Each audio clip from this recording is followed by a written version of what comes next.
এই মেহেদী হাসান হৃদয় বরবাদের ডিরেক্টর, আপনার মতো কিপটা ডিরেক্টর এই বাংলাদেশে আর নাই। কেন?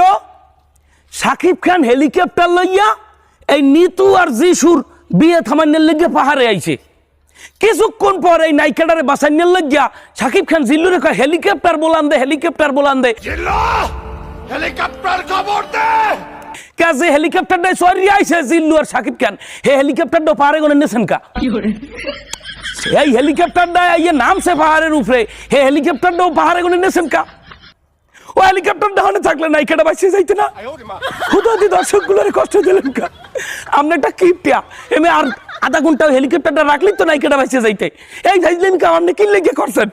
নিতুটা মরি গেলে কাকন নিতুয়ান বাচ্চা থাকতে শাকিব খান তৃতীয় বিয়ে করতে আর একটা ঘুরে গাড়ানি কথা অন্যদিকে যায়। ভাই মাফ করিয়ে দেন, বরবাদ সিনেমা দুর্দান্ত সিনেমা করছেন, আপনারা স্যালুট। শাকিব খানের পুরনো সব রেকর্ড ভাঙিয়ে দিয়েছেন।